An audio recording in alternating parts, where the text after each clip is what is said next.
Don't tell everyone your story today. I want to talk about something simple but powerful. Don't tell everyone your story. We live in a world that encourages us to share everything, our pain, our struggles, our failures, as if every moment needs to be documented, explained, and validated by others. But the truth is, not everyone deserves access to your inner world. Not everyone needs to know the battles you've fought, the wounds you've carried, or the mistakes you've made. Why? Because your story is sacred. It's not gossip. It's not content. It's your truth, and not everyone has earned the right to hear it or the wisdom to understand it. Some people will use your story to judge you. Others will twist it, misunderstand it, or use it for their own agenda. And some will act like they care when really they're just curious. So be selective. Speak when you feel safe. Share when it brings healing, not just attention. Tell your story to those who truly listen, those who have earned your trust, and those who would never weaponize your vulnerability. You don't owe the world your pain, you owe yourself peace. Sometimes, strength isn't in what you say, it's in what you choose not to say. Illusion of oversharing, exploring how modern culture promotes constant sharing, and the risks involved today. Let's talk about something subtle but deeply impactful, the illusion of oversharing. We live in a world where being seen seems to be more important than being understood. A world where we are encouraged, almost pressured, to share everything, our meals, our moods, our relationships, our pain, our private thoughts, all turned outward as if visibility equals value. But here's the truth, not everything that is personal needs to be public. Social media, reality television, and even our day-to-day conversations have created a culture where oversharing is not only normalized, it's often celebrated. We're told to be real, be vulnerable, and tell your story. And yes, vulnerability can be powerful, but when it's performed rather than protected, it becomes something else entirely. Oversharing creates the illusion of connection. You post something raw or emotional, and you get likes, comments, heart, instant validation. It feels good, right? For a moment, you believe you're seen, you believe you're supported. But what happens when the screen goes dark? What happens when silence returns and the weight of what you've shared feels heavier than before? Real connection isn't built on exposure. It's built on trust. We often confuse openness with strength. But true strength isn't about putting your wounds on display. It's about knowing when to speak and when to stay silent. It's about having the wisdom to protect your peace, to honor your privacy, and to recognize that not everyone deserves access to your inner world. The danger of oversharing is that it creates a false sense of intimacy with people who haven't earned it. When you tell too much to too many, your story stops being yours. It becomes a spectacle. It becomes a point of gossip, a misunderstood narrative, or worse, a weapon in the wrong hands. Let me be clear, this isn't about shame. This isn't about bottling things up or suffering in silence. This is about discernment. This is about recognizing that your story is valuable, and with that value comes responsibility. Would you give your house keys to a stranger? Then why give your heart to one? Oversharing often stems from a deeper place. It needs to be validated, to feel seen, to feel like our pain has a purpose. But when we rely on public platforms or casual conversations to meet that need, we're often left emptier than before. Because not everyone who listens is listening out of love. Some are listening out of curiosity, envy, or judgment. And when you give your truth to someone like that, you don't just lose control of your story, you lose a piece of your power. It's important to ask yourself, why am I sharing this? Am I seeking connection or attention? Am I expressing myself or exposing myself? There's a fine line between authenticity and overexposure. And walking that line requires courage, not just to speak, but sometimes to stay silent, because silence can be sacred. Privacy can be powerful. In a world that profits from your pain, protecting your peace is an act of rebellion. You don't have to explain everything. You don't have to post every hardship or narrate every chapter as you live it. Some healing needs to happen in private. Some growth isn't meant to be shared until it's complete. And some parts of your story are just for you. And that's okay. The truth is, your life is not a show. You are not a brand. You are not a storyline to be consumed. You are a human being worthy of dignity, privacy, and protection. So next time you're tempted to share something deeply personal, pause, breathe, ask yourself, is this the right time? Is this the right place? Is this the right person? If the answer is no, or even I'm not sure, let it stay within you for a little while longer. Let it breathe with you, let it settle, and trust that your silence doesn't make you weak. It makes you wise. The value of your story emphasizing that your personal experiences are sacred and not for public consumption. We each walk through life with a story. A story built from moments of joy, of pain, of failure, and of triumph. It's made up of the nights we thought we wouldn't survive and the mornings we rose stronger than ever. It's shaped by the people who loved us, the ones who hurt us, and the ones who helped us grow. But in a world where everything seems meant to be shared, posted, and consumed, we have to pause and ask ourselves a crucial question. What is the value of our story? Your story is not a commodity. It's not entertainment. It's not content for someone's scrolling feed. It is sacred, and with that sacredness comes the right and the responsibility to protect it. You see, every experience you've lived through has taught you something. Every scar carries a lesson. Every challenge you've overcome has built your resilience, and every quiet victory has shaped your strength. That is not something to be treated lightly.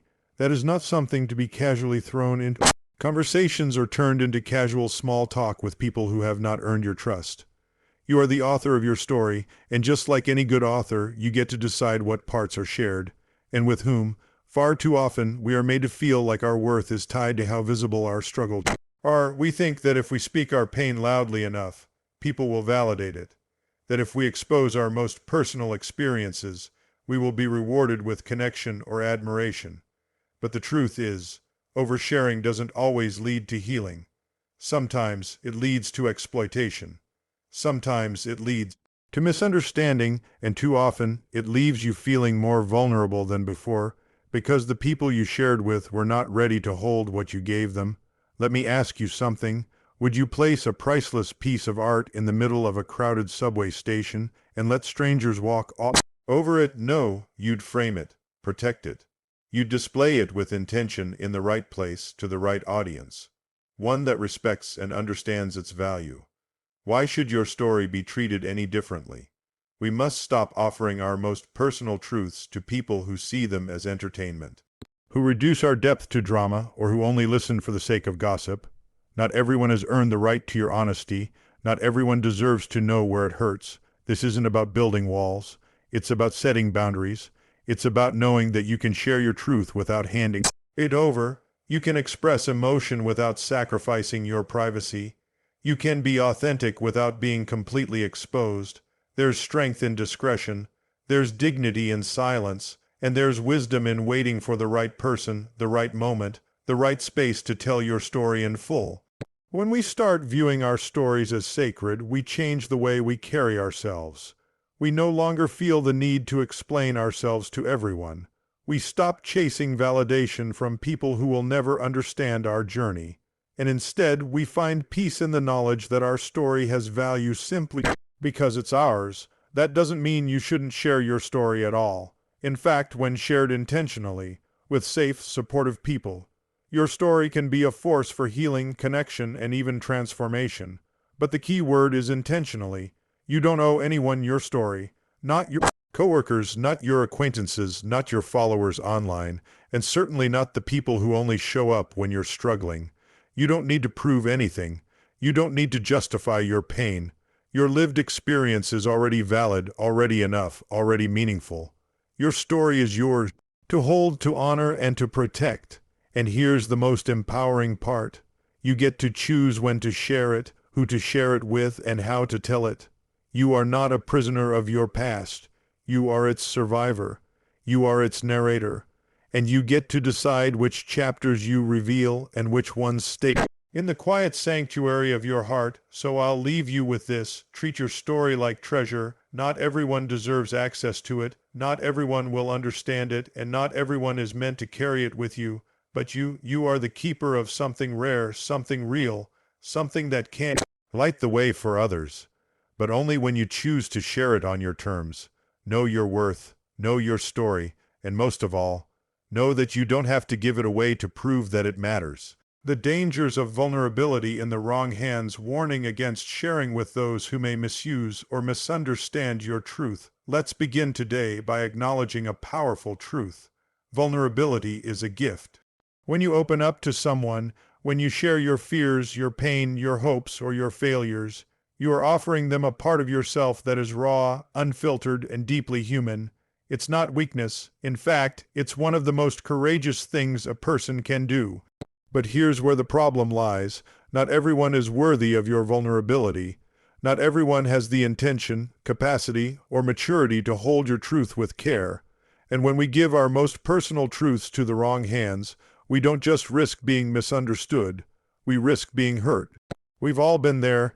You open up to someone thinking they'll listen, thinking they'll understand, and instead they judge you, they dismiss your feelings, or worse, they use what you've shared against you. It's a betrayal that cuts deep, because when we choose to be vulnerable, we're not just talking, we're trusting, and broken trust leaves scars that words cannot erase. The world often tells us to just be open, speak your truth, don't bottle things up. And yes, there is healing in being heard. But what the world fails to mention is that vulnerability without discernment is like giving someone the blueprint to your heart without knowing if they'll protect it or tear it down.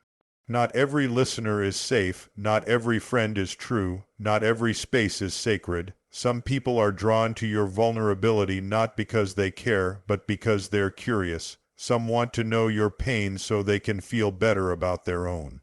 Some gather your confessions like ammunition, to use later in gossip or manipulation. Others simply don't have the emotional depth to understand what you're going through, and they respond with shallow words that feel like silence. You must protect your emotional space the way you would protect a physical space. Think about it. You wouldn't let a stranger walk uninvited into your home, dig through your drawers, and take what they please. So why let people wander through the most sensitive corners of your soul without first proving that they belong there? Discernment is not coldness, it's wisdom. It's knowing the difference between openness and overexposure. It's the ability to recognize who's earned the right to hear your story, who's shown up consistently, who listens without judgment, and who holds your words with care. Not just when you're speaking, but after the conversation ends. Too often, we mistake being listened to for being understood. We confuse attention for empathy, but here's the truth: real empathy is rare. And if someone hasn't shown they can sit with their own discomfort, they likely won't handle yours well either. We also need to acknowledge that even well-meaning people can hurt us if they aren't emotionally equipped to hold space. They may offer advice when we just need presence. They may dismiss us with phrases like "it's not that bad," "you'll get over it," or "others have it worse." These words aren't meant to harm, but they do, because in those moments you don't feel heard.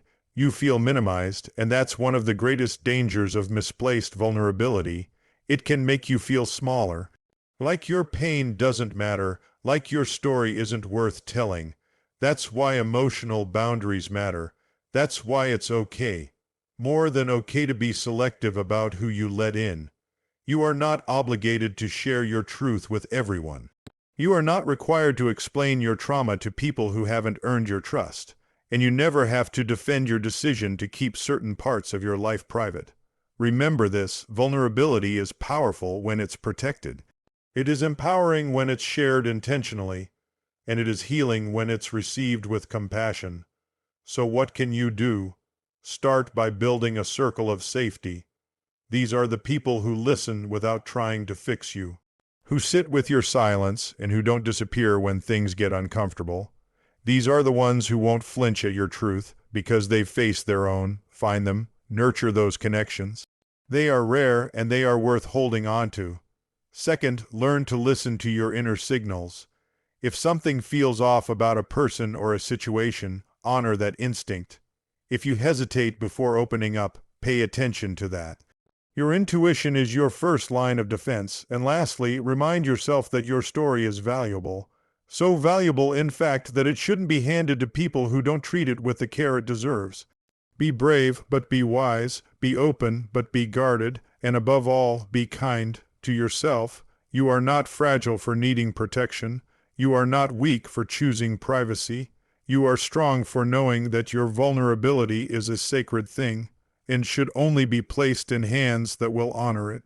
Choosing when and whom to trust, encouraging discernment in selecting safe, supportive listeners today. I want to talk about something that can protect your peace, preserve your dignity, and strengthen your emotional resilience. Choosing when and whom to trust. Trust is a beautiful thing. It's the foundation of all meaningful relationships, whether with family, friends, partners, or mentors. It's how we connect, grow, and feel safe in the presence of others. But just as trust has the power to build, it also has the power to break. When placed in the wrong hands, trust can leave behind wounds deeper than silence ever could. We all want someone to confide in, someone who can hear our truth without judgment, who can sit with our pain without trying to fix it or minimize it. But before we can share the vulnerable parts of ourselves, we must ask, is this the right person? Is this the right time? Because the truth is, not everyone is a safe place. We've all made the mistake of trusting too soon. We've opened up to someone we thought cared, only to be dismissed, misunderstood, or even betrayed.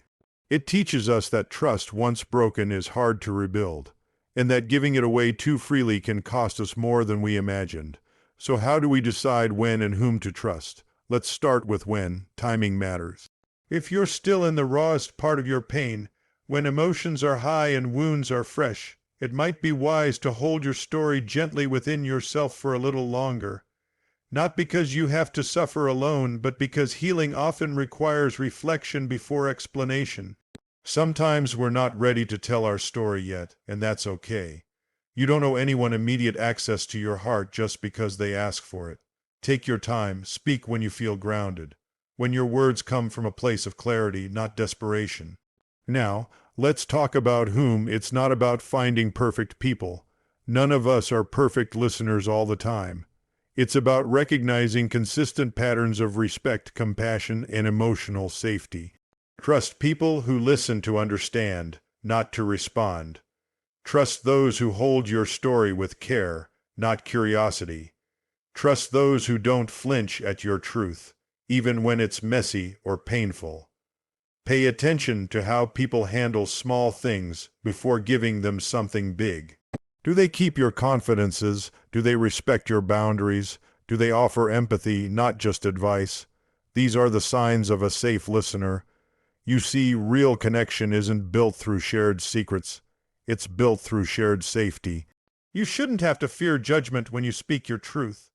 You shouldn't walk away from a conversation feeling smaller, more exposed, or more ashamed than when you started. The right people won't make you feel that way. And here's something important. You are allowed to change your mind about who you trust. Sometimes we give people access to us before we really know who they are. And later, we realize they can't hold that space the way we hoped. That's not failure, that's growth. You have every right to adjust your boundaries, to pull back, and to reevaluate. Trust is not a life sentence. It's a living decision. Too often, we feel guilty for not opening up, as if holding our vulnerability is somehow dishonest. But here's the truth. Privacy is not deception. It's self-respect. You can be honest without being fully exposed. You can be open without being completely unguarded. And sometimes the most compassionate thing you can do for yourself is to say, not now, or not with them. We also have to recognize that trust is mutual. It's not just about what they do with your truth. It's about how they treat their own. Do they share other people's secrets casually? Do they joke about things that are personal or sacred? If someone betrays another's trust in front of you, it's only a matter of time before they do it to you too. So be watchful, not fearful but watchful, not closed but cautious. You are not being paranoid. You are being wise, you are honoring your own worth, because at the end of the day, trust is not something we give to everyone. It's something we offer to the right ones, people who show up not just when it's easy but when it's hard. People who hold your silence as tenderly as they hold your words. People who understand that trust isn't a transaction, it's a relationship. So if you're wondering whether to open up, pause and ask yourself, has this person earned my trust?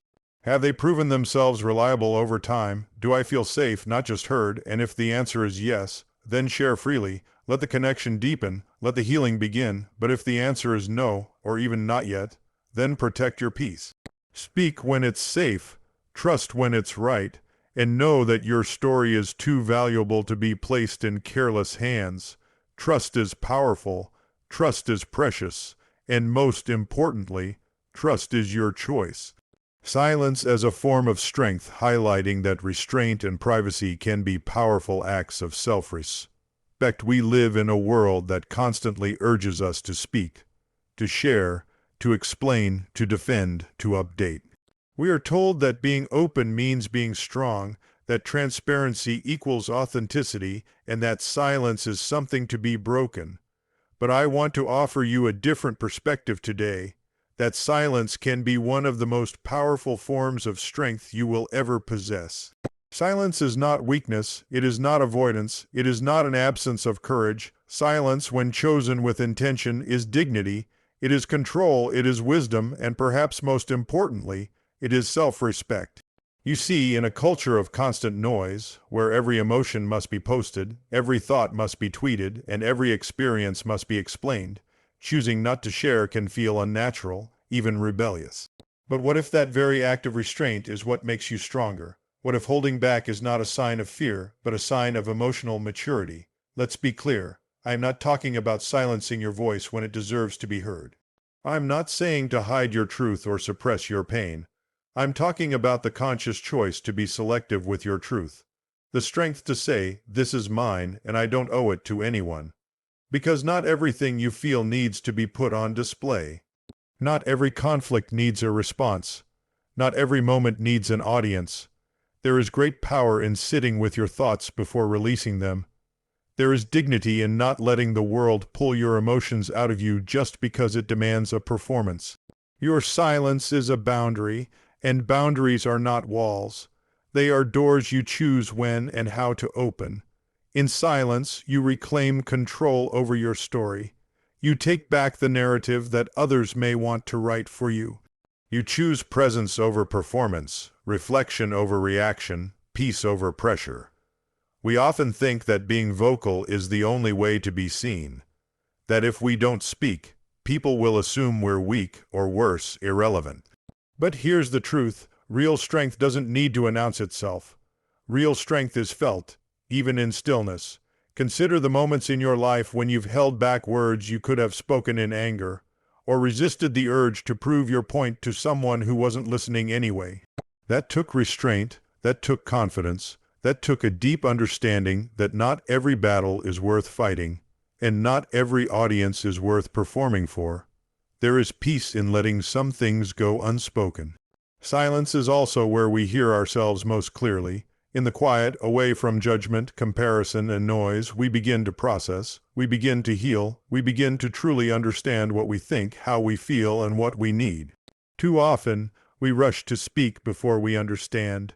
We rush to share before we've processed. And we rush to respond before we've even asked ourselves whether it's worth it. But strength lies in the pause. Silence doesn't mean you're unsure. It means you're secure enough not to rush. It doesn't mean you're hiding. It means you're honoring your inner world, protecting it from outside distortion. And sometimes, silence is the loudest message you can send. When you don't respond to provocation, when you don't chase after those who left, when you don't try to prove your worth to people who never saw it to begin with, that's silence, that's power. It's saying, I know who I am, I don't need to explain it to you. And that confidence, quiet and unwavering, is the kind that can't be shaken. Now, this is not always easy. We are wired to seek connection, to be understood. But part of growing into your strength is realizing that you don't have to be understood by everyone to be valid. You don't need to overshare in order to feel real. You don't need to explain yourself to be enough. In fact, sometimes the most sacred parts of your life, your healing, your growth, your thoughts, deserve the protection of silence. Because what grows in silence grows strong. So the next time you feel pressured to speak before you're ready, or to share what feels private, ask yourself, am I doing this because I want to, or because I feel I have to? And if the answer isn't grounded in your peace, then maybe silence is your answer. Silence is not the absence of power. It is the presence of self-control. It is not retreat. It is intention. It is not void. It is space for something deeper. So don't fear the quiet. Don't rush to fill every silence. Instead, learn to sit in it. Learn to trust it. Because in that stillness, you'll find something stronger than words. You'll find you.